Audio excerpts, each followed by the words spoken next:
हाँ जी बच्चों, let me know please either the audio video clear, reply fast.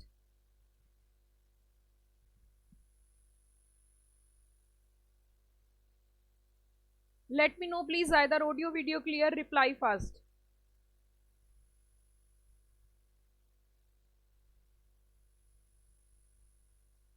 एक बार जल्दी से बच्चों बताओ, क्या ऑडियो वीडियो क्लियर है?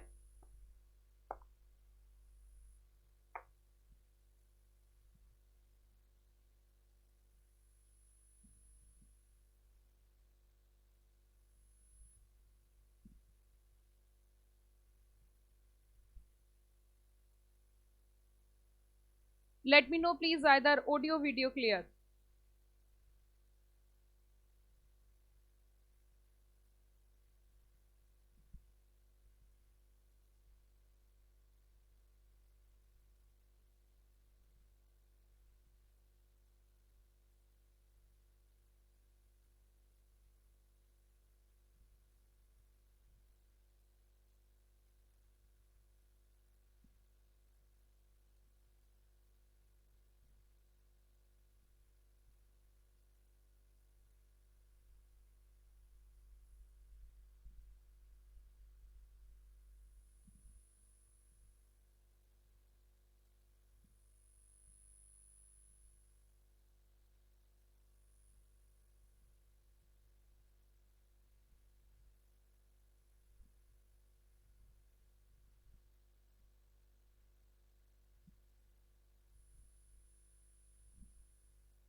चलिए बच्चों, आगे क्लास को कैरी ऑन करते हैं। क्लास को आगे कैरी करते हैं। अच्छा, आप ऑडियो वीडियो क्लियर है ना? कोई दिक्कत तो नहीं? आवाज में, आवाज में कोई प्रॉब्लम तो नहीं है? चलिए, बहुत अच्छा। नाउ नाउ बेटा, अब हम यहाँ पे अपनी क्लास आगे कंटिन्यू करते हैं और मैं यहाँ आपको कुछ पॉइंट समझाती हूँ। जरा समझिए, जरा समझिए। क्लियर है? ओके, क्लियर है। अच्छा, ठीक है बच्चों, अब जरा थोड़ा सा यहाँ पे एक बात समझिए। वो क्या है, जरा वो भी देख लीजिए। वो क्या है, वो क्या है, जरा देख लीजिए कि हमने पिछली क्लास में जो डिस्कशन कर लिया था, हमने ये डिस्कशन किया था। मैं फिर से रिपीट कर रही हूँ। और लेक्चर नंबर 3 हम अभी चल रहे हैं, 3 की ओर। लेक्चर नंबर 3 है हमारा, लेक्चर नंबर 3 है ये। तीसरे लेक्चर की ओर हम चल रहे हैं। और हमने यहाँ पे डिस्कशन किया था कुछ बातों का। हमने यहाँ पे डिस्कशन, लास्ट क्लास का रिकैप मैं आपको दे रही हूँ। हमने यहाँ पे कुछ पॉइंट्स डिस्कस किए थे। हमने यहाँ पे ये डिस्कशन किया था कि कंपनी जो है उसमें जो पावर का डिस्ट्रीब्यूशन है, कंपनी का जो पावर का डिस्ट्रीब्यूशन है, it is divided into 2 parts. Company की जो पावर्स हैं वो 2 पार्ट में डिस्ट्रीब्यूट की गई है। कंपनी की जो पावर्स हैं वो 2 पार्ट में डिस्ट्रीब्यूट की गई है। एक जो डिस्ट्रीब्यूशन किया गया है, एक जो डिस्ट्रीब्यूशन किया गया है, वो पावर दी गई है शेयर होल्डर्स को। एक पावर दी गई है शेयर होल्डर्स को और एक पावर दी गई है बोर्ड ऑफ डायरेक्टर्स को।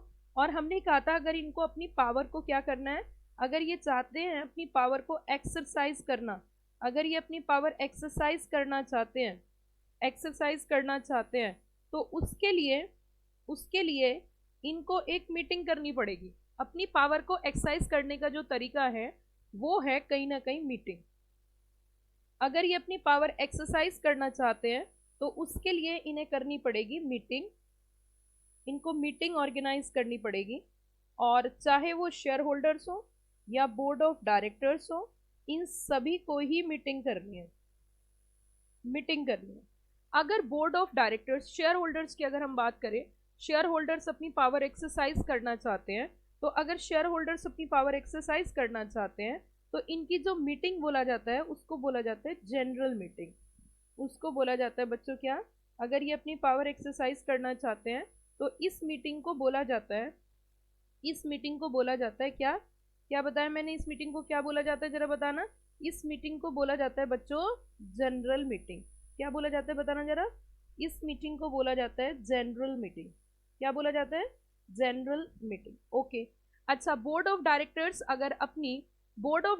अपनी पावर एक्सरसाइज करना चाहते हैं, अगर बोर्ड ऑफ डायरेक्टर्स चाहते हैं अपनी पावर को एक्सरसाइज करना, तो उनकी जो मीटिंग होती है उसको बोलते हैं बोर्ड मीटिंग, उसको बोला जाता है बोर्ड मीटिंग। क्या बोला जाता है बच्चों, मेरे प्यारे प्यारे बच्चों, क्या बोला जाता है जरा बताना। उसको बोला जाता है बोर्ड मीटिंग।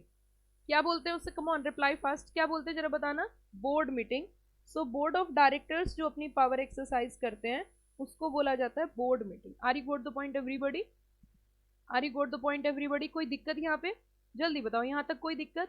इट मीन्स दो मीटिंग के नाम हमने समझे, जनरल मीटिंग और बोर्ड मीटिंग। अब हम थोड़ा सा जनरल मीटिंग के बारे में डिस्कशन कर रहे थे और हम ये देखना चाह रहे हैं कि जनरल मीटिंग में क्या क्या पॉइंट्स डिस्कस किए जाते हैं।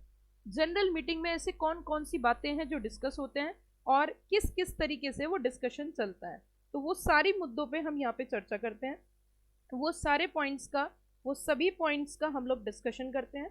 और जरा समझिए, मैंने आपको बताया था कि अपना सपना, मनी, जो भी व्यक्ति कंपनी को फंड्स देते हैं, पैसे देते हैं, उनका ऑब्जेक्टिव रिटर्न होती है। और वो रिटर्न जो होती है in the form of dividend, या जो रिटर्न होती है in the form of dividend के अलावा in the form of interest. It means company में जो फंड रेज किया जाता है उसके दो तरीके हैं।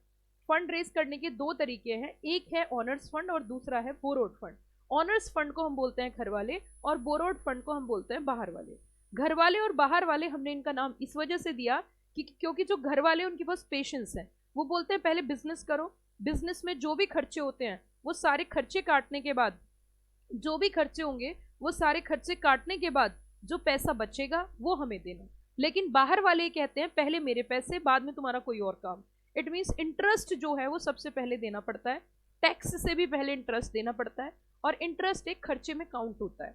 तो इट मीन्स इसी तरीके से वो जो बाहर वाले हैं वो ये नहीं कहते कि तेरे को मुनाफा हुआ तो मुझे देना, वो कहते तेरे को मुनाफा हो, तुझे बेनिफिट हो, तुझे प्रॉफिट हो या नहीं हो, उससे मुझे कोई मतलब नहीं है, मुझे मतलब जो है वो है अपने इंटरेस्ट से। तो इसीलिए हमने उनका नाम बाहर वाले रखा कि उनको बिजनेस की प्रोग्रेस से कोई लेना देना नहीं है, उनको जो मतलब है सिर्फ और सिर्फ अपने बेनिफिट से है, सिर्फ और सिर्फ अपने इंटरेस्ट से है।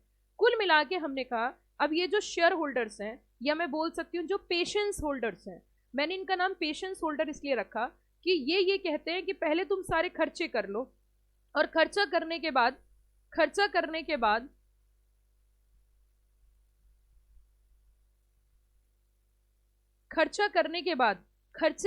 के बाद, सब कुछ करने के बाद, उसके बावजूद भी आप चाहो तो हमें दे देना। इट मीन्स अब इनको कुछ पावर भी दी गई है। अगर ये इतना पेशेंस रखते हैं तो उसी के साथ साथ इनको कुछ पावर्स दी गई हैं, और वो पावर्स क्या है वो भी जरा समझिए। वो पावर्स क्या है जरा वो भी समझिए कि वो क्या क्या पावर्स हैं। सो अगर हम उन पावर्स की बात करें तो जरा सुनिए वो क्या क्या पावर्स हैं। तो यहाँ पे जो इन्होंने उन पावर्स की बात करी, इन्होंने कहा कि जो पावर्स हैं कि वो क्या क्या पावर्स है, तो जरा पावर समझो, वो हम जरा देखेंगे। सबसे पहली बात, कोई भी व्यक्ति पैसा जो लगाता है वो रिटर्न के लिए लगाता है, और रिटर्न मिलती है in the form of dividend. अब इन्होंने तो रिटर्न इन्हें तब मिलेगी जब ज्यादा प्रॉफिट होंगे। बताइए, शेयर होल्डर्स को डिविडेंड कब मिलेगा? शेयर होल्डर्स को डिविडेंड कब मिलेगा? जल्दी मुझे रिप्लाई करके बताओ, शेयर होल्डर्स को डिविडेंड कब मिलेगा? शेयर होल्डर्स को डिविडेंड किसे बोलते हैं? In the form of return जो शेयर होल्डर्स को मिलती है उसे डिविडेंड बोलते हैं। शेयर होल्डर्स को डिविडेंड कब मिलेगा? जब कंपनी का मुनाफा होगा, जितना ज्यादा प्रॉफिट होगा उतना ज्यादा डिविडेंड होगा। यस और नो, जल्दी जल्दी रिप्लाई करके बताओ। जितना ज्यादा प्रॉफिट उतना ज्यादा डिविडेंड, यस और नो रिप्लाई चाहिए मुझे, ताकि मुझे भी लगे कि हाँ तुम सब पढ़ रहे हो, हाँ तुम्हें सबको सब कुछ समझ में आ रहा है। जितना ज्यादा प्रॉफिट होगा उतना ज्यादा डिविडेंड होगा, जितना कम प्रॉफिट होगा उतना कम डिविडेंड होगा। It means dividend and profit both are interconnected, both are interdependent to each other. ये दोनों अपने आप में एक दूसरे के ऊपर डिपेंड है। इट मीन्स अगर प्रॉफिट ज्यादा होगा तो डिविडेंड ज्यादा होगा, और प्रॉफिट अगर कम होगा तो डिविडेंड भी कम होगा। इतनी बात समझ में आ गई? अच्छा, प्रॉफिट ज्यादा कब होगा? जब खर्चे कम होंगे। अच्छा, अगर एक्सपेंसेस को ज्यादा शो किया जाए, अगर एक्सपेंसेस ज्यादा दिखा दिए जाए, अगर एक्सपेंसेस ज्यादा होंगे तो ऑब्वियस सी बात है प्रॉफिट कम होगा, और प्रॉफिट कम होगा तो डिविडेंड भी, बताओ जल्दी, अगर प्रॉफिट कम होगा तो साथ में बच्चों डिविडेंड भी कम ही होगा। अगर प्रॉफिट कम है तो डिविडेंड भी कम ही होगा। यस और नो, क्या ये बात मैंने सही बोला? इट मीन्स ये एक्सपेंसेस और प्रॉफिट अगर हमें चेक करने हैं कि कितने एक्सपेंसेस हैं और कितने प्रॉफिट है, तो इसकी चेकिंग, इसका पता कहाँ से चलेगा? अगर हमें पता लगाना हो कि कितना एक्सपेंसेस है कितना प्रॉफिट है, तो उसके लिए हमें क्या करना पड़ेगा, क्या चेक करने पड़ेंगे, जल्दी बताओ। अगर हमें पता लगाना है कि कितना प्रॉफिट है कितना एक्सपेंसेस है, उसके लिए चेक क्या करने पड़ेंगे? Reply fast ma'am. उसके लिए सीधी सीधी बात है मैम, फाइनेंशियल स्टेटमेंट चेक करने पड़ेंगे। अच्छा ठीक है, फाइनेंशियल स्टेटमेंट चेक करने पड़ेंगे। अब तुम मुझे ये बताओ फाइनेंशियल स्टेटमेंट प्रिपेयर कौन कराते हैं? मैम फाइनेंशियल स्टेटमेंट तो बोर्ड ऑफ डायरेक्टर्स प्रिपेयर कराते हैं। It means financial statements are prepared by the board of directors. Yes और नो? फाइनेंशियल स्टेटमेंट्स कौन प्रिपेयर कराते हैं? जल्दी जल्दी बताओ, फाइनेंशियल स्टेटमेंट कौन प्रिपेयर करा रहे हैं? Board of directors. It means अब यहाँ पे एक बात और समझ में आती है, ये जो board of directors financial statement prepare करा रहे हैं, तो ये क्या घपला कर सकते हैं? यस, क्या ये घपला कर सकते हैं? बताइए जल्द से, क्या ये घपला कर सकते हैं? क्या ये घोटाला कर सकते हैं? क्या ये घपला कर सकते हैं? आंसर इज यस, बिल्कुल ये घपला कर सकते हैं। तो क्या इनके ऊपर ट्रस्ट किया जाए? तो इट मीन्स फाइनेंशियल स्टेटमेंट की कुल मिला के फाइनेंशियल स्टेटमेंट नहीं चेक करने, चेक करने होंगे, देखने होंगे ऑडिटेड फाइनेंशियल स्टेटमेंट। क्या वर्ड यूज किया मैंने? Audited financial statement. क्या बोला बच्चों मैंने, जरा बताना? Audited financial statements. It means financial statement को ऑडिट कराना पड़ेगा। क्या बोला मैंने, जरा बताना? फाइनेंशियल स्टेटमेंट को क्या कहा मैंने, जरा बताना? फाइनेंशियल स्टेटमेंट को क्या कराना पड़ेगा? ऑडिट कराना पड़ेगा। और फाइनेंशियल स्टेटमेंट को ऑडिट कौन करेगा? बताओ जल्दी से, फाइनेंशियल स्टेटमेंट का ऑडिट कौन करेगा? कम on, reply fast. Financial statement का ऑडिट कौन करेगा? Who is the eligible guy? Audit करने के लिए योग्य पर्सन कौन है? जल्दी जल्दी रिप्लाई करके बताओ, फाइनेंशियल स्टेटमेंट का ऑडिट कौन करेगा? कम on, reply fast. Very good answer, very good answer. इसी तरीके से रिप्लाई दीजिए सभी बच्चे। फाइनेंशियल स्टेटमेंट के जो ऑडिट करेंगे वो करेंगे सीए। ओके, फाइनेंशियल स्टेटमेंट के जो ऑडिट करेंगे वो कौन करेंगे बच्चों? Chartered accountant. Chartered accountant is eligible person to audit the financial statement, and company act ने भी इन्हीं को पावर दे रखी है। So chartered accountant. अब मुझे आप अगला क्वेश्चन का जरा जवाब देना। मैं आपसे क्वेश्चन पूछ रही हूँ, CA is appointed bye, CA को अपॉइंट कौन करेगा? रिप्लाई करके बताओ, सीए को अपॉइंट कौन करेगा? सीए को मतलब ऑडिटर को अपॉइंट कौन करेगा? किसके पास ये पावर होनी चाहिए ऑडिटर का अपॉइंटमेंट करने की? जल्दी रिप्लाई फास्ट। ऑडिटर को अपॉइंट कौन करेगा? जल्दी जल्दी बताओ, ऑडिटर को अपॉइंट कौन करेगा? दो लोग यहाँ पे रिप्लाई के रूप में है, एक है बोर्ड ऑफ डायरेक्टर्स और दूसरे हैं आपके शेयर होल्डर्स। मुझे जवाब चाहिए आप सभी से, जल्दी बताओ, ऑडिट कौन करेगा? बोर्ड ऑफ डायरेक्टर्स या share holders? Board of directors या शेयर होल्डर्स, कौन ऑडिट करेगा? जल्दी रिप्लाई करके बताओ ना बेटा, प्यारे प्यारे बच्चों, शेयर होल्डर्स या बोर्ड ऑफ डायरेक्टर्स? बहुत सारे बच्चे रिप्लाई करके कह रहे हैं कि मैम बोर्ड ऑफ डायरेक्टर्स को ये पावर नहीं दी जाएगी, क्योंकि अगर किसी से ये बोला जाए, अगर किसी को ये बोला जाए, अगर किसी से ये कहा जाए कि भैया आप एक काम करो, अपनी नोटबुक खुद ही चेक कर लो, आपने जो टेस्ट दिया उसको खुद ही सेल्फ चेक कर लो, तो क्या वो कभी सही चेकिंग कर पाएंगे? Answer is no. अच्छा मुझे अब ये बताओ कि जो फाइनेंशियल स्टेटमेंट है, financial statement is prepared by, किसने प्रिपेयर करे? रिप्लाई करके बताओ, फाइनेंशियल स्टेटमेंट किसने प्रिपेयर करे? Financial statement is prepared by board of directors. Yes और no? Financial statement is prepared by board of directors. Yes ma'am, yes ma'am, ये बात तो आपने बिल्कुल सही कही है कि फाइनेंशियल स्टेटमेंट को जो प्रिपेयर किया है वो किया है बोर्ड ऑफ डायरेक्टर्स ने। ओके, अगर financial statement board of directors prepare कर रहे हैं तो मैम आप एक बात और बता दीजिए। मैंने कहा क्या? तो मैम फिर ये तो अपॉइंट कर नहीं सकते, क्योंकि कभी भी खुद कॉपी चेक नहीं कर सकते। तो it means auditor is appointed by, auditor is appointed by, come on reply, auditor is appointed by shareholders, auditor is appointed by shareholders. Are you got the point everybody? Yes, जवाब दो, क्या इतनी बात समझ में आ गई? क्या सभी बच्चों को ये बात क्लियर हो गई, ये समझ में आ गई कि auditor is appointed by the share holders? Got the point? चलिए, अच्छा ये बात समझ में आ गई। अब मुझे आप एक और बात बताओ, कंपनी को डायरेक्शन कौन देता है? जल्दी जल्दी बताना। जो कंपनी चलती है, कंपनी कैसा पर्सन है? रिप्लाई फास्ट, जल्दी जल्दी रिप्लाई करो फटाफट से। कंपनी कैसा पर्सन है? कम ऑन कम ऑन, जल्दी जल्दी बच्चों, जल्दी जल्दी। कंपनी कैसा पर्सन है? नेचुरल पर्सन है या आर्टिफिशियल पर्सन है? कंपनी नेचुरल पर्सन है या आर्टिफिशियल पर्सन है? रिप्लाई करके बताना। कंपनी नेचुरल पर्सन है या कंपनी आर्टिफिशियल पर्सन है? मुझे जवाब चाहिए आप लोगों से। Company is an artificial person और a natural person? Ma'am company तो एक आर्टिफिशियल पर्सन है। ओके, अच्छा, तो कंपनी को डायरेक्शन देने के लिए कैसे लोगों की जरूरत पड़ेगी? कंपनी को डायरेक्शन कौन देगा? कंपनी को डायरेक्शन देने के लिए किसकी जरूरत पड़ेगी? मैम डायरेक्टर्स की जरूरत पड़ेगी। मैम कंपनी को डायरेक्शन देने के लिए, मैम सच्ची बताएं तो मैम डायरेक्टर्स की जरूरत पड़ेगी। ओके, अगर कंपनी को डायरेक्शन देने के लिए डायरेक्टर्स की जरूरत पड़ेगी तो मुझे आप एक बात बताओ, मुझे आप एक बात समझाइए कि कंपनी को डायरेक्शन देने के लिए अगर डायरेक्टर्स की रिक्वायरमेंट है, ठीक है, मुझे बात समझ में आ गई कि आप बोल रहे हो कि कंपनी को डायरेक्शन देने के लिए डायरेक्टर्स की जरूरत पड़ेगी, बट मुझे आप ये बताइए कि ये डायरेक्टर्स कैसे पर्सन होने चाहिए? आर्टिफिशियल पर्सन या नेचुरल पर्सन? मैम बिल्कुल साफ बात है मैम, नेचुरल पर्सन होने चाहिए। मैंने कहा क्यों? मैंने कहा क्यों? क्यों ऐसा क्यों? क्योंकि मैम आर्टिफिशियल पर्सन को चलाने के लिए, मैम आर्टिफिशियल पर्सन को चलाने के लिए, मैम आर्टिफिशियल पर्सन को चलाने के लिए हमें ज़रूरत पड़ती है माइंडेड पर्सन की।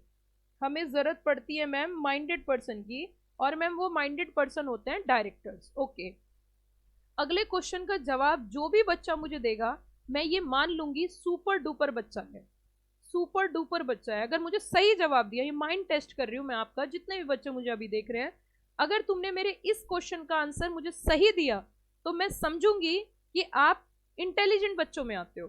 तैयार हो? रेडी स्टडी गो, जल्दी बताइए, क्या जो मैं आपसे पूछने जा रही हूँ उसके लिए रेडी हो? कम ऑन फास्ट रिप्लाई। क्या जो मैं आपसे पूछने जा रही हूँ उसके लिए एग्री हो, रेडी हो?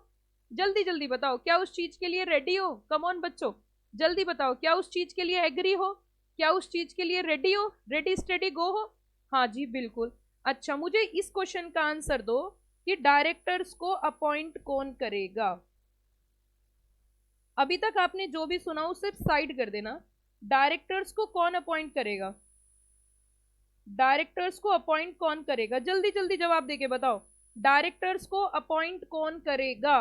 Who is the eligible person? या हम कह सकते हैं डायरेक्टर्स को अपॉइंट करने की पावर किसके पास होनी चाहिए? जवाब देके बताओ, डायरेक्टर्स को अपॉइंट करने की पावर किसके पास होनी चाहिए? आंसर के रूप में आपने बताया शेयर होल्डर्स, और मैं एक्सपेक्ट करती हूँ कि आप जो भी बच्चे शेयर होल्डर आंसर दे रहे हैं, you are perfect guy, you are suited for this course. Yes, अगर आपने इस कोर्स में ये सारी चीजें समझ ली जो मैं आपको समझा रही हूँ, या तो मैं टीचर बहुत अच्छी हूँ या आप स्टूडेंट बहुत अच्छे हैं, या हम दोनों ही बहुत अच्छे हैं, क्योंकि जो समझा रही हूँ यही चीजें प्रोफेशनल तक चलनी है। अगर बच्चे की नींव अच्छी है तो उसको प्रोफेशनल में भी कोई दिक्कत नहीं आने वाली। यही एक वजह है कि मैं आपके बाद अभी जस्ट सीएस प्रोफेशनल का बैच लूंगी, सीएस फाइनल का बैच लूंगी। यही एक वजह है जिस वजह से मुझे सीएस डबलईटी को भी पढ़ाना पड़ता है, क्योंकि अगर कोई बच्चा बाहर से पढ़ के आता है और वो एग्जीक्यूटिव में मुझसे पढ़ता है तो मुझे उसका लेवल ही नहीं लगता। मुझे ऐसा लगता है क्या बच्चा है यार, क्या क्या समझाऊं मैं इसे, क्योंकि एग्जीक्यूटिव का लेवल थोड़ा अच्छा होता है और सीएस डबलईटी का लेवल अगर बेस अच्छा हो जाता है तो मुझे फिर अच्छी चीजें पढ़ाने में मजा आता है, डीप में ले जाने में मजा आता है, गहराई में लेके जाती हूँ, फिर ऊपर फिर नीचे फिर ऊपर फिर नीचे, तो मुझे भी बड़ा अच्छा लगता है, बड़ी अच्छी फीलिंग आती है। क्योंकि देखिए जब हम कोई काम करते हैं, अब आपको ऐसा लगता हो कि मेरी क्लास का टाइम हो गया है, अब लेक्चर मेरा सुबह 7 बजे से स्टार्ट हो जाता है, कभी कभी 6 बजे से भी स्टार्ट हो जाता है। अब मान के चलिए कोई व्यक्ति अगर सुबह 6 बजे से कोई लेक्चर से स्टार्ट कर रहा है और रात तक वो लेक्चर ले रहा है, शाम तक वो 12 घंटे लेक्चर ले रहा है। आपको ये तो बात पता ही होगी कि मैं सीएस एग्जीक्यूटिव के 5 लॉ के पेपर पढ़ाती हूँ और सीएस प्रोफेशनल के भी 4 लॉ के पेपर मैं ही पढ़ाती हूँ, और दो पेपर आपके भी पढ़ाती हूँ, तो कुल मिला के मैं 11 पेपर पढ़ाती हूँ। And I am the only faculty in all over India कि जो 11 पेपर अकेली फैकल्टी डील करती है। अब कोई ये सोचे यार, आपको ऐसा फील हो रहा होगा कि मैम कितने सब्जेक्ट पढ़ाती है। हाँ, लगभग 800-900 चैप्टर मैं पढ़ाती हूँ। 800-900 800-900 दिन 600 600 500 600 तो हो ही जाते हैं, इतने चैप्टर्स में पढ़ाती हूँ। तो अब कोई ये सोचने लगे कि भाई कितना प्रेशर है, लेकिन मैं आपको ईमानदारी से बताती हूँ, आई एंजॉय अवर वर्क। जब भी मैं कोई क्लास लेने जाती हूँ तो मुझे एक्साइटमेंट होता है, मेरे मन में उमंग सी रहती है, एक अलग सी ही क्रेज रहता है, एक अच्छी सी फीलिंग रहती है। ये नहीं लगता मुझे क्लास लेने जाना है, मुझे लगता है कि मैं जो पसंद करती हूँ मैं वो काम करने जा रही हूँ। क्योंकि जब हमें कोई काम 10 से 12 घंटे करना पड़ता है और हम उस काम को ये सोच के करें कि ये काम है, तो हम उसे कर ही नहीं पाएंगे, हम 4 घंटे में थक जाएंगे। लेकिन जब हम किसी काम को अपनी जिंदगी बना लेते हैं, अपना जीवन बना लेते हैं, अपने जीवन में उतार लेते हैं, तो फिर वो काम काम नहीं रहता, वो काम एक एंजॉयमेंट हो जाता है। सो बच्चों, मैं आपको भी यही बात बोलूंगी कि जब आप क्लास अटेंड करने आते हो तो अपने माइंड पे प्रेशर मत लेके आओ कि आप क्लास लेने आ रहे हो। आप ये लेके आओ कि जिंदगी की नई शुरुआत करने जा रहे हैं, जिंदगी में मजे लेने जा रहे हैं, एक नई पिक्चर देखने जा रहे हैं, एक ऐसी पिक्चर देखने जा रहे हैं जिस पिक्चर को देख के मेरी जीवन की तस्वीर बदलने वाली है। आप कुछ ऐसा करने जा रहे हो जिसे करके आप कुछ ऐसी क्लासेस लेने जा रहे हो जिसे लेके आप अपने भविष्य में अपने भविष्य को, अपने भविष्य को, अपने होने वाले भविष्य को, आने वाले बच्चों को, आने वाले फ्यूचर को, आने वाली फ्यूचर फैमिली को, प्रेजेंट फैमिली को हर वो चीज दे सकते हो, हर वो खुशी दे सकते हो, हर वो फैसिलिटी दे सकते हो, हर वो सामान दे सकते हो जो वो सोच ले। घर में से अगर कोई ये बोलेगा कि बेटा बेटा मेरा आज मन है कि तू एक बढ़िया सी आज मेरे लिए एक अच्छी सी साड़ी खरीद के ला। अगर आपकी मम्मी ने एक बार ये अपने लफ्ज निकाला मुंह से कि बेटा या बेटी मेरे लिए आज तो बहुत खूबसूरत साड़ी लेके आ सिल्क की, तो आप बोलोगे मम्मी बस इतनी सी बात, शाम को आओगे लेके आओगे 10,000 की साड़ी। तो इस लायक तुम बन जाओगे, इस लायक तुम बन जाओगे। आपकी इस समय जो एक्सपेक्टेशंस हैं, इस समय जो एक्सपेक्टेशंस है, ये चीज समझो, जिस कोर्स का तुमने चुनाव किया है, ये कोर्स का चुनाव वही लोग करते हैं जो कि एक क्लास से निकलना चाहते हैं और एक क्लासिक बनना चाहते हैं, एक क्लास से निकल के क्लासिक बनना चाहते हैं। क्योंकि इस कोर्स में दौलत की जरूरत नहीं है, इस कोर्स में पैसे की जरूरत नहीं है कि खर्चा बहुत होता है, इस कोर्स में दिमाग के खर्चे की जरूरत है, इस कोर्स में हार्डवर्क की जरूरत है, इस कोर्स में कंसिस्टेंसी की जरूरत है, इस कोर्स में अपने कोर्स के प्रति ईमानदारी की जरूरत है, अपने प्रति ईमानदारी दिखाने की जरूरत है। यहाँ टाइम मांगता है, ये कोर्स पैसे नहीं मांगता, ये कोर्स समय मांगता है। समय की कॉस्ट है, यहाँ पे समय की कॉस्ट है। और बच्चों, अगर आपने अपना बेहतरीन समय, अपना यंग टाइम अगर इस कोर्स को दे दिया और सही समय पे आपने कोर्स कंप्लीट कर लिया विद फुल ऑफ मोटिवेशन, तो ये बात तय है कि आपकी जितनी भी बची लाइफ होगी वो सारी उम्र, देखो मेहनत तो सब हर कोई करता है, लेकिन आपको एक ऐसा रास्ता मिल जाएगा जिसपे हर रोज चलने से आपकी तरक्की तय है। लेकिन जब हमारे पास कोई एक प्रोफेशनल कोर्स नहीं होता, हमें ये नहीं पता होता हमें जाना कहाँ है, हमारी मंजिल क्या है, तो वो भटकता है। मेहनत वो भी करता है लेकिन वो भटक भटक के आगे पीछे घूमता है।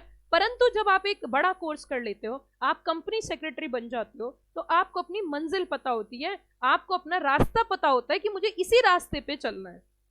उस रास्ते पे अगर कोई ज्यादा हार्ड वर्क करता है तो वो जल्दी अपनी मंजिल पा लेता है, अगर कोई धीरे धीरे चलता है मंजिल उसे भी मिलती है लेकिन समय लगता है। बट रास्ता तो पता है। बट कुछ लोग तो ऐसे होते हैं जिन्हें यही नहीं पता कि हमें करना क्या है, हमें जिंदगी में पहुंचना क्या है, हमारी जिंदगी के उद्देश्य क्या हैं, हम जीवन में क्या चाहते हैं, हम जीवन में क्या पाना चाहते हैं। तो मैं आपसे यही बात बोलना चाहूंगी कि ये जो कोर्स है ये टाइम मांगता है, और टाइम के साथ साथ यहाँ पे मेंटोरशिप की जरूरत है। यहाँ एक ऐसे मेंटोर की जरूरत है जिसे सब कुछ पता है, उसको ये भी पता है कि कहाँ पर ज्यादा पढ़ना है, उसको सारा ज्ञान है। तो वही आपको तैरा के ले जाएगा, वही आपको आपकी मंजिल तक पहुंचाएगा। और वो एक मेंटोरशिप हो सकता है, खुद एक अच्छा कंपनी सेक्रेटरी। तो इसीलिए बच्चों आपको कोचिंग लेनी पड़ती है, अदरवाइज ये एक कॉरेस्पॉन्डेंस कोर्स है। क्योंकि यहाँ पे सिर्फ हमारा काम पढ़ाना नहीं होता, यहाँ हमें हर चीज के लिए आपको तैयार करना होता है, आपके अंदर उमंग भरनी होती है, आपको मोटिवेट करना होता है, आपको चाहत जागृत करनी पड़ती है, क्यूरियोसिटी बनाई जाती है। आपको ये बताया जाता है कि अगर आपने कोर्स कर लिया तो आप कहाँ पहुंच जाओगे, आपने अगर ये कोर्स कंप्लीट नहीं किया तो आप घर के हो ना घाट के। ये सारी चीजें आपको समझाई जाती हैं क्योंकि आप इस स्टेज पे पहुंच चुके हो बच्चों, आप इस मंजिल पर पहुंच चुके हो बच्चों, आप एक ऐसे चौराहे पे खड़े हो बच्चों कि इस चौराहे से अगर तुमने गलत रास्ता ऑप्ट कर लिया तो तुम इतने भटक जाओगे कि तुम्हारी पूरी उम्र निकल जाएगी, मंजिल नहीं मिलेगी। लेकिन अगर तुम्हें यहाँ पर किसी सही गाइडेंस में आपने काम कर लिया तो तुम इतने आगे निकल जाओगे कि वाह वाह वाह वाह वाह वाह करने वालों की लाइन लग जाएगी। ये समाज है, ये सोसाइटी है। समझदार बच्चे वही होते हैं जो समय की पहचान करके अपने काम के प्रति आगे बढ़ते हैं। Are you got the point? Are you agree from this point? आपको ये बात समझ में आई? इसीलिए मैं आपसे एक बात बोलना चाहूंगी, दो काम आपको बहुत जरूरी करने हैं अगर तुम सीएस बनना चाहते हो। अगर तुम्हारे मन में जरा सा भी इच्छा है कि मुझे सीएस बनना है, पहली बात तो if you have worth to join CS then you have worth to finish CS and your parents are waiting the day when you become a qualified company secretary. ये बात हमेशा ध्यान रखना, और मेरी बात हमेशा ध्यान रखना, 3 दिवाली 3 होली 3 ईद की बात है। 3 दिवाली 3 होली 3 ईद 3 क्रिसमस की बात है। 3 साल की मेहनत 30 साल की मौज है। 3 साल की मेहनत 30 साल की मौज है। आपको कभी भी मेरे से क्वेश्चन नहीं पूछना कि मैम हमें कितने की नौकरी मिलेगी, ये बहुत नॉनसेंस क्वेश्चन होता है।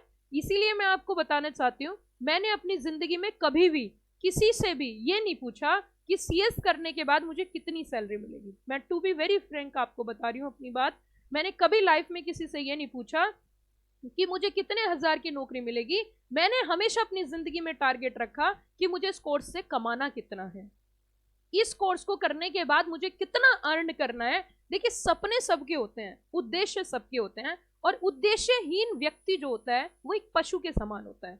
इसीलिए आपके जब सपने, आपके जब उद्देश्य होते हैं, हर किसी का उद्देश्य है, मेरा भी है, आपका भी। आज आपका उद्देश्य मेरे से थोड़ा अलग है जो मेरा पहले था, आज मेरा उद्देश्य कुछ और है। मेरा उद्देश्य इस हिंदुस्तान को फतेह करना है, मेरा उद्देश्य हिंदुस्तान की नंबर 1 फैकल्टी बनना है। तो मेरा उद्देश्य आपसे भी बड़ा है, और अगर उद्देश्य बड़ा है तो हार्डवर्क भी बड़ा होना चाहिए। इसीलिए मैं ये सोच के काम करती हूँ, ये 12 घंटे जो मैं काम कर रही हूँ ये इसीलिए काम कर रही हूँ क्योंकि मुझे अपना ऑब्जेक्टिव अचीव करना है।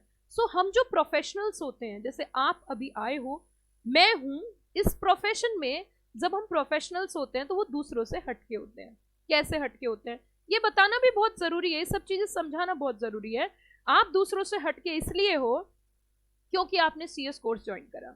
अब ये ध्यान रखना, किसी के फंक्शन, किसी की शादी, किसी का आप नॉर्मल तरीके से जीवन नहीं जी सकते। आपको अपने आप को उनसे अलग रखना होगा। आप बिजी नहीं भी हो तो भी आपको बिजी शो करना होगा। आपका एक टाइम होना चाहिए किसी से भी बात करने का, आपकी टाइम पंक्चुअलिटी होनी चाहिए, आपका टाइम मैनेजमेंट होना चाहिए। आपको इस कोर्स को फील करना है, आपके अंदर फील आनी चाहिए, यस आई एम। आपके अंदर फील होनी चाहिए, yes I am and I have worth, yes I am a perfect and suitable person for this professional course. अगर आप नॉर्मल तरीके से बिहेव करोगे, आप नॉर्मल तरीके से जीवन जियोगे, आप घंटों घंटों सोशल मीडिया पे रहोगे तो दिक्कत होगी, तो दिक्कत होगी। बेटा ऑडियो नहीं आ रहा है, ऐसा तो नहीं होना चाहिए, ऑडियो तो आना चाहिए। प्राची आप अपने फोन को चेक करिए, आपके फोन में कोई इशू हो सकता है। प्राची आप अपने फोन को चेक करिए, आपके फोन में कोई इशू हो सकता है। सो मैं आपको क्या समझा रही थी कि कंपनी एक आर्टिफिशियल पर्सन है। वापस आओ और मजा आएगा पढ़ने में, वापस आइए। कंपनी कैसा पर्सन है? कंपनी एक आर्टिफिशियल पर्सन है एंड कंपनी डायरेक्शन देता है किसको? डायरेक्टर्स को। और डायरेक्टर्स अपॉइंट कौन करते हैं? शेयर होल्डर्स अपॉइंट करते हैं। और आर्टिफिशियल पर्सन को चलाने के लिए किसकी जरूरत होती है? नेचुरल पर्सन की जरूरत होती है। और वो क्या होने चाहिए? माइंडेड होने चाहिए। अब मेरी बात सुनो, अब मेरे प्यारे प्यारे बच्चों, अब मैं जो अगला कॉन्सेप्ट आपको सिखाने जा रही हूँ वो अपने आप में बेहतरीन कॉन्सेप्ट है।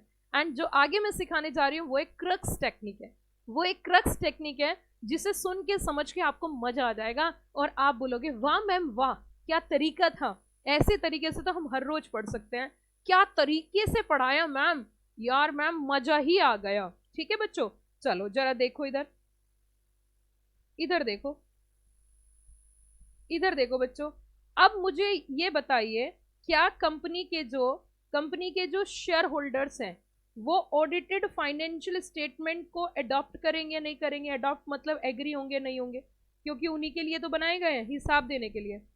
क्या इसको अडॉप्ट करेंगे नहीं करेंगे? जल्दी जल्दी रिप्लाई करना फटाफट से। क्या इसे अडॉप्ट करेंगे नहीं करेंगे? और क्या ये साल में एक ही बार ये काम होगा या नहीं होगा? रिप्लाई करके बताओ बच्चों, क्या ये साल में एक ही बार काम होगा या नहीं होगा? Reply fast. Account audited financial statement को अडॉप्ट करेंगे, यस और नो? जल्दी जल्दी बताओ। ऑडिटेड फाइनेंशियल स्टेटमेंट को अडॉप्ट करेंगे। एक्चुअली मेरा पढ़ाने का तरीका बिल्कुल अलग है, मैं बुक से बाद में पढ़ाती हूँ, पहले उसका रूट मैप क्लियर करती हूँ। अभी जो आप पढ़ रहे हो वो रूट मैप पढ़ रहे हो, और जब आप बुक पढ़ोगे ना अपनी तो बोलोगे मैम ये मैम मैम ये पढ़ना था, मैं ये तो हम पढ़ चुके। यस, यही एक कला है, इसी चीज के ही पैसे हैं, नहीं तो हम भी आप ही के जैसे। चलिए खैर आगे बढ़ते हैं। ऑडिटेड फाइनेंशियल स्टेटमेंट क्या बोला मैंने, जरा बताना। Audited financial statement, okay ma'am. Audited financial statement. अब जरा अगली बात सुन लीजिए, अब जरा अगली बात सुनो बच्चों। ऑडिटेड फाइनेंशियल स्टेटमेंट,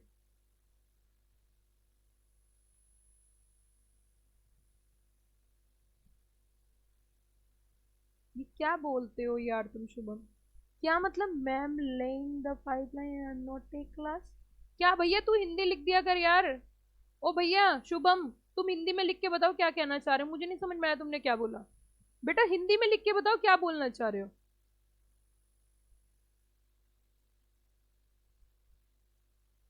हिंदी में लिख के टाइप करके बताओ शुभम क्या कह रहे हो तुम, मुझे समझ नहीं आया तुमने क्या बोला।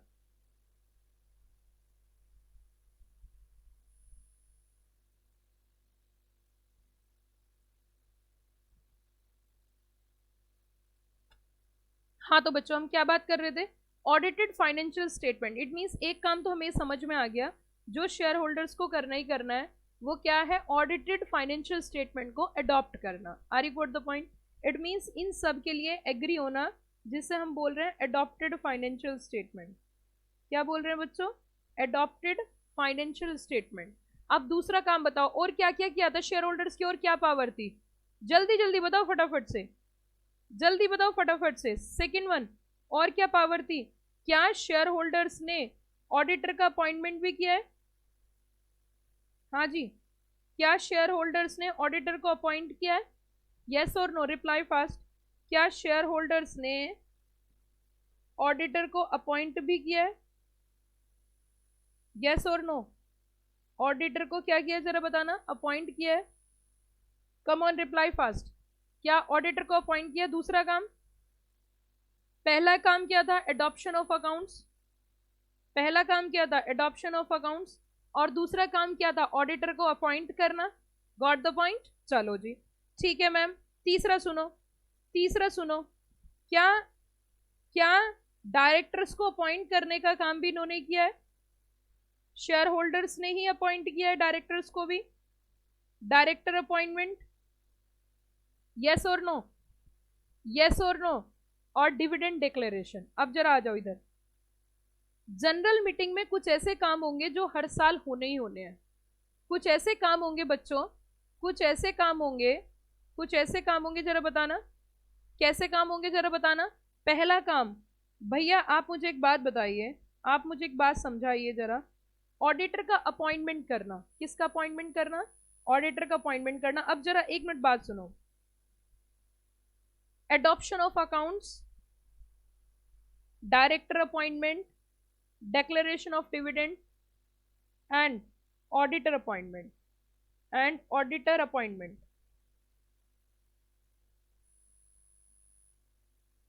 अब जरा देखो इधर बच्चों,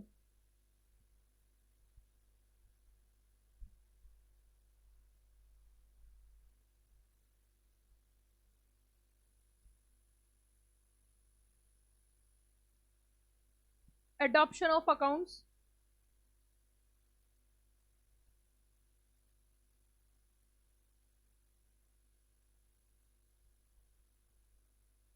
declaration of dividend, declaration of dividend,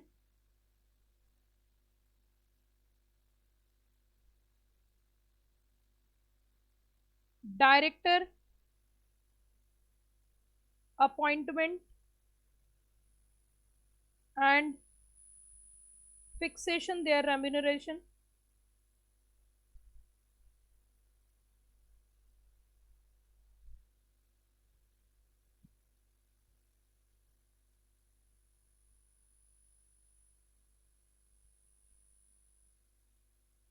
fixation their remuneration,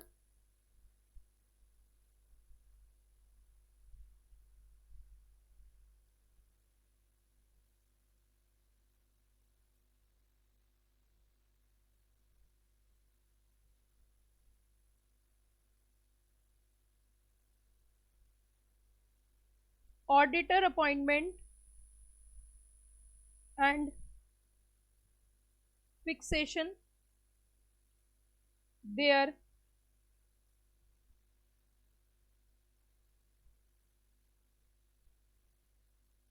remuneration. बेटा मेरे प्यारे प्यारे बच्चों, आप मुझे बताइए ऐसे कौन से 4 काम है जो हर साल होने ही होने। डिक्लेरेशन मींस डिक्लेयर करना।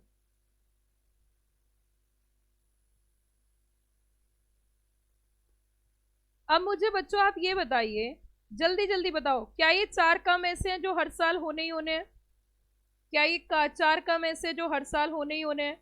इट मींस इसका एक क्रक्स हुआ, एक निमोनिक्स हुआ जिससे आप याद कर सकते हो। और वो निमोनिक्स क्या है जल्दी बताओ। अड्डा, ADDA। क्या बोला मैंने? जल्दी जल्दी बताओ फटाफट से। मैंने क्या बोला बच्चों? जल्दी जल्दी बताओ मुझे फटाफट से, मैंने क्या बोला? हाँ जी बच्चों जल्दी जल्दी बताओ मैंने क्या बोला। कम ऑन रिप्लाई फास्ट। मैंने क्या बोला है जरा बताना। हाँ जी बच्चों जल्दी बताओ फटाफट से, मैंने क्या बोला? आवाज नहीं आई मुझे, जल्दी बताओ मैंने क्या बोला है। ADDA, ADDA। बोले तो क्या हुआ? बोले तो क्या हुआ जरा बताओ। बोले तो क्या हुआ जरा बताइए जल्दी से। ADDA, ADDA तो बोले तो क्या हुआ? अड्डा। अड्डा मैम अड्डा, यस और नो? ADDA बोले तो क्या हुआ जल्दी से बताओ फटाफट। ADDA अड्डा, ADDA, ADDA बोले तो अड्डा। अब मैंने कहा ये 4 काम हर साल होने ही होने हैं, ऐसा कोई चांस नहीं है कि ये काम ना हो।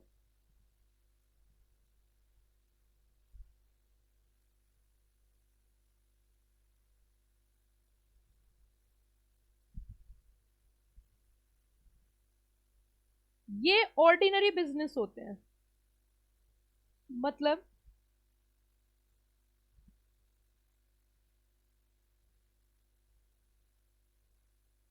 दो तरीके के बिजनेस होते हैं। One is a ordinary business and second one is a special business.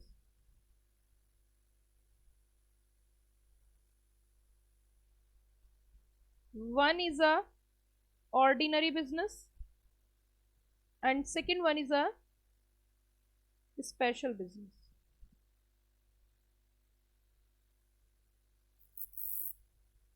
कितने तरीके के बिजनेस होते हैं बच्चों जरा बताना। वन इज अ, जल्दी जल्दी बताओ फटाफट से। 2 तरीके के बिजनेस होते हैं, मतलब 2 तरीके के ट्रांजेक्शन्स होते हैं कंपनी में, 2 तरीके के काम होते हैं, आप ये मान लीजिए 2 तरीके के काम होते हैं, ये मान लीजिए। और वो 2 तरीके के काम कौन कौन से हैं? एक है बच्चों ऑर्डिनरी बिजनेस और दूसरा है बच्चों, one is a ordinary business and second one is a special business. One is अ, क्या बताया मैंने? One is a ordinary business and second one is a special business. एक है बच्चों कौन सा बिजनेस जरा बताना? ऑर्डिनरी, और दूसरा बच्चों कौन सा है? Special business. one is a ordinary business and second one is a special business. There are 2 types of business are there.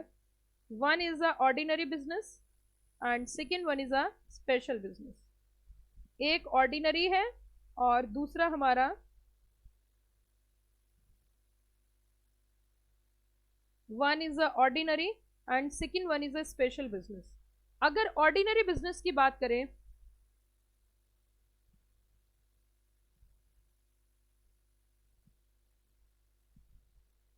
बेटा तुम हिंदी नहीं बोल सकते, तुम मुझे हिंदी में बताओ क्या कहना चाह रहे हो, मैं नहीं समझ पा रही तुम क्या बोल रहे हो। मैम लेइंग द पाइपलाइन, समझ नहीं पा रही मैं आप क्या क्वेरी है तुम्हारी शुभम। मैंने ऊपर भी बोला था तुम हिंदी में मुझे टाइप करके बताओ क्या कहना चाह रहे हो, मुझे तुम्हारी इंग्लिश समझ नहीं आ रही है, प्रैक्टिकली बताओ। मुझे हिंदी में लिख के बता दो ना क्या कहना चाह रहे हो, फिर आप अपनी क्वेरी छोड़ देते हो, फिर मुझे क्वेरी नहीं समझ में आ रही ना, आंसर तो तब करूं मैं आपको। बताओ जल्दी से क्या कहना चाह रहे हो मुझे, ये जो लिख रहे हो आप सेंटेंस ये क्लियर नहीं है, तो आप इसे जरा हिंदी में लिख दो। मैम आपको इंग्लिश नहीं आती क्या? ओ भैया समझो बात को, तुम जो लिख रहे हो वो सही नहीं लिख रहे हो।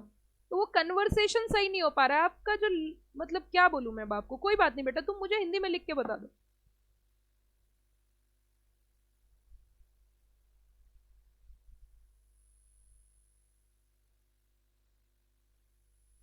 चलो खैर, बिजनेस की अगर बात करें, जो आपने लिखा है सेंटेंस, उसे हिंदी में फ्रेम करके लिख के बताओ। बिजनेस दो तरीके के होते हैं, one is a ordinary business and second one is a special business. बच्चों अगर हम बात करें ऑर्डिनरी बिजनेस की, अगर हम बात करें स्पेशल बिजनेस की, तो ऑर्डिनरी बिजनेस में आते हैं अड्डा, ADDA, अड्डा। अड्डा इज अ ऑर्डिनरी बिजनेस। अड्डा क्या है बच्चों, जल्दी बताओ, अड्डा क्या है? अड्डा एक ऑर्डिनरी बिजनेस है। अड्डा क्या है? ऑर्डिनरी बिजनेस है। और अड्डा को छोड़कर, अड्डा को एक्सेप्ट अड्डा, ऐसे भी बोल सकते हैं हम। अड्डा समझ में आ गया क्या है? क्या अड्डा आपको समझ में आ गया? एक्सेप्ट अड्डा,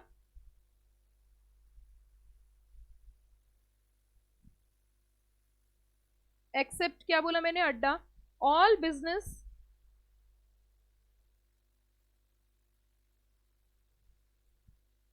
आर स्पेशल बिजनेस।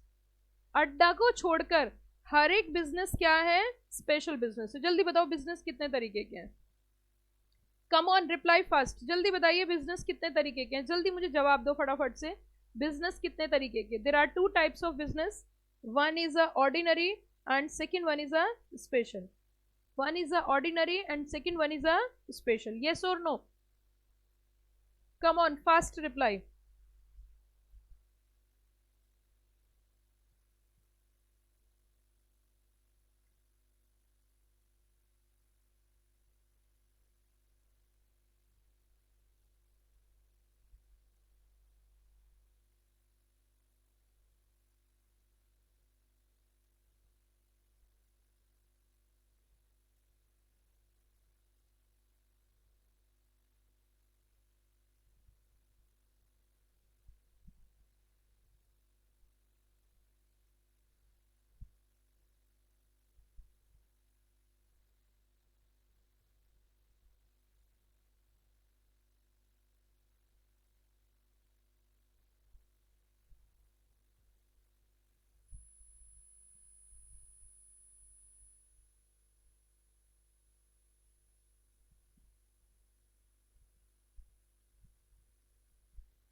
हाँ जी बच्चा।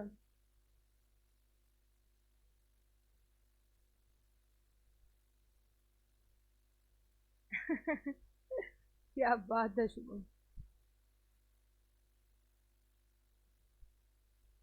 तो उसके लिए मैं क्या कर सकती हूँ? मान के चलिए आपके घर पे कोई वर्क चल रहा है, कोई इंफ्रास्ट्रक्चर वर्क चल रहा है। अब इसमें मैं क्या करूं, मुझे ये बताओ, मेरी तरफ से क्या होना चाहिए?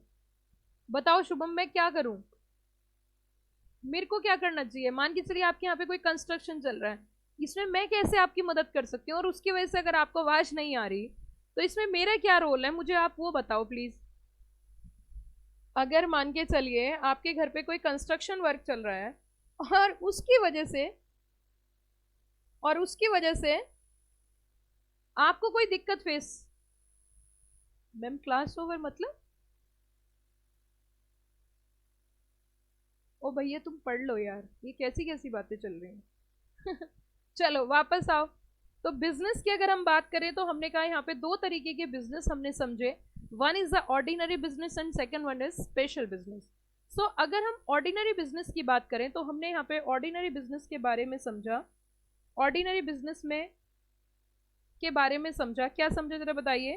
कि ऑर्डिनरी बिजनेस होता है अड्डा, ADDA, ADDA, ADDA, okay, ADDA, okay ma'am. तो ये जो अड्डा है, अड्डे में आता है आपका ऑर्डिनरी बिजनेस, एंड अड्डा को छोड़कर हर एक बिजनेस क्या है? स्पेशल बिजनेस है। अब सुनिए मेरी बात, अड्डा कौन सी मीटिंग में डिस्कस होता है? जल्दी जल्दी रिप्लाई भी करो। अब आप ऐसे मत करो, आप जल्दी से मुझे रिप्लाई करके बताइए कि अड्डा में कौन से बिजनेस आते हैं। हाँ जी बच्चों, जल्दी बताओ, अड्डा में कौन से बिजनेस आते हैं? अड्डा कौन सी मीटिंग में डिस्कस होता है? अड्डा कौन सी मीटिंग में डिस्कस होता है? जल्दी बताओ, अड्डा कौन सी मीटिंग में डिस्कशन होता है अड्डे का? है बेटा, बताइए। जनरल मीटिंग, जो काम हर साल होने ही होने हैं।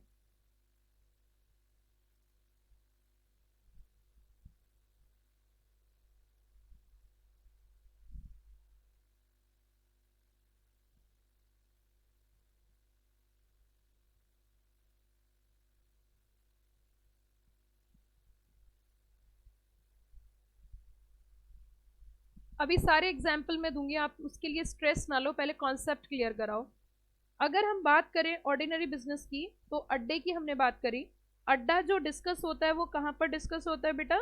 अड्डा कहाँ डिस्कस होता है? जनरल मीटिंग में। ओके, अच्छा, अगर कोई अड्डे स्पेशल बिजनेस मैम कहाँ डिस्कस होते हैं? मतलब स्पेशल बिजनेस अगर हमें करना है, मान के चलो, तो स्पेशल बिजनेस बेटा, स्पेशल बिजनेस के लिए करनी पड़ती है एक्स्ट्रा, क्या बोल रही हूँ मैं, जरा बताओ जल्दी से।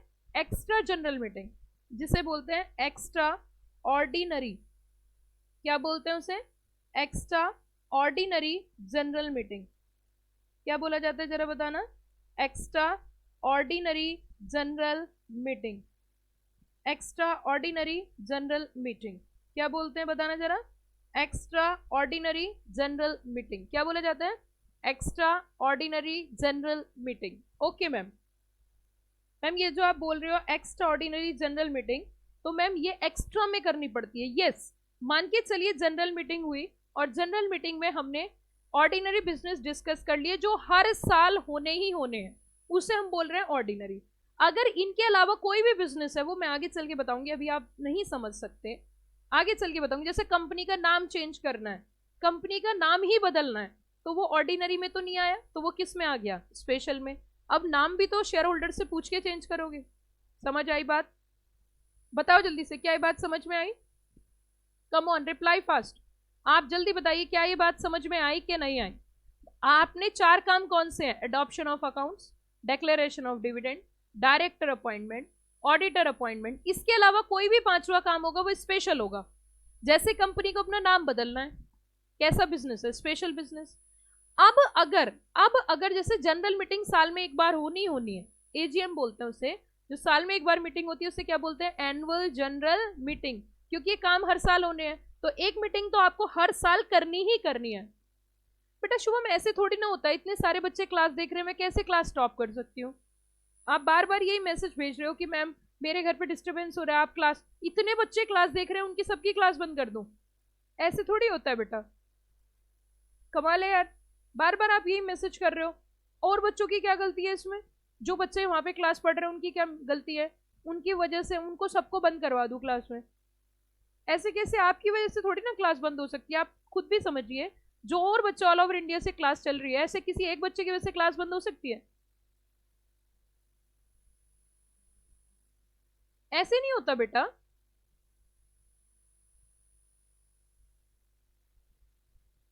अब देखिए इधर, अब इधर देखिए प्लीज, अब इधर आइए। ADDA की बात करी मैंने, अड्डे की बात करी। अड्डा हमने कहा कि जो हर साल काम होने हैं, तो ये तो ऑर्डिनरी नेचर के जो हर साल होने हैं, इसके अलावा कोई एक्स्ट्रा करना है तो उसके लिए, अगर इसके अलावा जनरल मीटिंग में वो काम नहीं हो पाया और हमें कोई एक्स्ट्रा काम करना है, तो उसके लिए क्या बुलानी है? जल्दी बताओ। एक तो कॉन्सेप्ट आप बिल्कुल नए, आप बिल्कुल नए, उसके अलावा आप बीच बीच में ऐसी बातें भी कर रहे हो। चलिए जल्दी आइए वापस। अगर हमारे ऑर्डिनरी बिजनेस वहां पर डिस्कस नहीं हो पाए, अगर ऑर्डिनरी बिजनेस वहां पे डिस्कस नहीं हो पाए, तो उसके लिए हमें क्या करना पड़ेगा? जल्दी जल्दी बताइए, उसके लिए हमें क्या करना पड़ेगा? एक्स्ट्रा मीटिंग बुलानी पड़ेगी और उससे बोला जाएगा एक्स्ट्रा ऑर्डिनरी जनरल मीटिंग। क्या बोला जाएगा बताना जरा, जल्दी रिप्लाई करके बताइए, क्या बोला जाएगा उसे? Extra ordinary general meeting. क्या बोला जाएगा? कम ऑन कम ऑन, जल्दी जल्दी बताओ। Extra ordinary general meeting. ठीक है बेटा? अच्छा मैम, ठीक है मैम, ठीक है। तो अब अगली बात सुनो, अगली बात सुनिए, अगला पॉइंट समझिए। इट मीन्स मैम आप एक बात बताइए, जैसे जनरल मीटिंग हम एजीएम कर रहे हैं, क्या बोला मैंने, कौन सी मीटिंग? एजीएम की फुल फॉर्म क्या है? यस जल्दी बताइए, एजीएम की फुल फॉर्म क्या है? एनुअल जनरल मीटिंग, यस और नो? ईओजीएम नहीं बोलते उसे, ईजीएम बोलते हैं बेटा, ईजीएम, ईजीएम बोला जाता है। क्या बोला जाता है बताना जरा? ईजीएम, क्या बोलते हैं उसे? EGM, extra ordinary general meeting. AGM और ईजीएम शॉर्टकट में, ठीक है बेटा। तो एनुअल जनरल मीटिंग में हमने कहा भैया अड्डा डिस्कस हो सकता है, अड्डा तो डिस्कस होना ही होना है, प्लस साथ में कोई स्पेशल बिजनेस भी डिस्कस हो सकता है। लेकिन ईजीएम में सिर्फ और सिर्फ, ईजीएम में सिर्फ और सिर्फ कौन से बिजनेस डिस्कस होंगे? जल्दी रिप्लाई करके बताओ, ईजीएम के अंदर सिर्फ और सिर्फ कौन से बिजनेस डिस्कस होंगे? मुझे आवाज नहीं आई अभी भी। ईजीएम के अंदर सिर्फ और सिर्फ कौन से बिजनेस डिस्कस किए जाएंगे? जल्दी बता दीजिए फटाफट से, ईजीएम में सिर्फ और सिर्फ कौन से बिजनेस डिस्कस किए जाएंगे? मुझे आवाज नहीं आ रही अभी भी। ईजीएम में सिर्फ और सिर्फ कौन से बिजनेस डिस्कस किए जाएंगे? ईजीएम में सिर्फ और सिर्फ स्पेशल बिजनेस डिस्कस किए जाएंगे, क्योंकि ऑर्डिनरी बिजनेस के लिए हमेशा साल में एक बार एजीएम आपको करनी है। इसके बाद एक साल के बीच में आपको कोई जरूरत पड़ती है तो ऑर्डिनरी तो डिस्कस हो गए, अब तो स्पेशल होने हैं, तो यहाँ पर सिर्फ और सिर्फ स्पेशल बिजनेस डिस्कस होते हैं। जब भी कभी जरूरत पड़ती है तो स्पेशल बिजनेस यहाँ पे डिस्कस किए जाते हैं। Are you got the point? कोई दिक्कत यहाँ पे? अब देखो बेटा, यहां तक ये पॉइंट हमने समझा। अब हम लेते हैं एक ब्रेक लेते हैं, शॉर्ट ब्रेक लेंगे, उसके बाद फिर से हम नेक्स्ट लेक्चर लेंगे। एक शॉर्ट ब्रेक और इसके आगे का कंटिन्यू हम नेक्स्ट लेक्चर में करेंगे। तो एक ब्रेक लेते हैं और ब्रेक के बाद फिर से हम अपनी क्लास आगे कंटिन्यू करते हैं। एक शॉर्ट ब्रेक के बाद 10 to 15 मिनट्स का ब्रेक मान के चलिए, उसके बाद फिर हम अपनी क्लास कंटिन्यू करते हैं। ठीक है बच्चों, चलिए तो ब्रेक के बाद फिर से नेक्स्ट लेक्चर स्टार्ट करते हैं। ओके आपके पास मैसेज आ जाएगा क्लास स्टार्ट होने का। हाँ बिल्कुल, इसी सब्जेक्ट को आगे कैरी करेंगे। ओके